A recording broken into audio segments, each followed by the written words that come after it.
আমি আছি সায়েন্স ল্যাবের যে সুনামধন্য সিটি কলেজের সামনে। আমরা সকাল 10টা থেকে লক্ষ্য করছি শিক্ষার্থীরা তাদের পরীক্ষায় অংশগ্রহণ করেছেন এবং এখানে আমরা অভিভাবকদেরকে দেখছি অপেক্ষা করতে। তাদের সাথে আমরা কথাও বলেছি। তারা বেশ উদ্বেগ প্রকাশ করেছেন গতকালের যে ঘটনাটি হয়েছে শিক্ষার্থীদের আন্দোলন 3 দফা দাবিতে, যেখানে প্রথম দাবি ছিল শিক্ষামন্ত্রীর পদত্যাগ, দ্বিতীয় দাবি ছিল চট্টগ্রামের পাশাপাশি চট্টগ্রামে যেহেতু এখন বর্তমানে বন্যা পরিস্থিতির কিছুটা উন্নতি হয়েছে, তারপরেও গত পরীক্ষাগুলোতে যেহেতু চট্টগ্রামে শিক্ষার্থীরা পরীক্ষায় অংশগ্রহণ করতে পারেনি, সেই বিবেচনায় কিন্তু তাদের পরীক্ষা স্থগিত রাখা হয়েছে। এবং এরই মধ্যে যারা 13 জুলাই এই অস্বস্তিকর পরিবেশে পরীক্ষায় অংশগ্রহণ করেছেন বা যারা করতে পারেননি, তাদের পুনরায় পরীক্ষা নেওয়ার দাবি, একই সাথে আজকের যে পরীক্ষাটি হচ্ছে সেই পরীক্ষা কিন্তু স্থগিতেরও দাবি জানানো হয়েছিল এই শিক্ষার্থীদের পক্ষ থেকে। এবং কালকে তারা সায়েন্স ল্যাব মোড়ে অবস্থান করেছেন।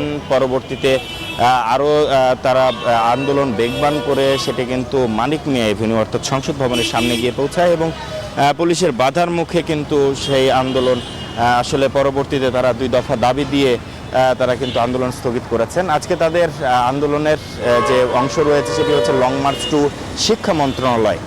এবং আজকের পরীক্ষা যেহেতু চলছে সরকারের নিয়ম নীতি অনুযায়ী এবং রুটিন অনুযায়ী, পরীক্ষার রুটিন অনুযায়ী, সে বিষয়ে আসলে পরীক্ষার পর শিক্ষার্থীদের কি অবস্থান হচ্ছে বা তাদের কর্মসূচি পালনে কতটুকু সক্রিয় হচ্ছেন সে বিষয়টি পরবর্তীতে জানাতে পারবো। মেঘলা। পদ্মা সেতু, মেট্রো রেল এবং এলিভেটেড এক্সপ্রেসওয়ে নির্মাণের গর্বিত অংশীদার বসুন্ধরা সিমেন্ট।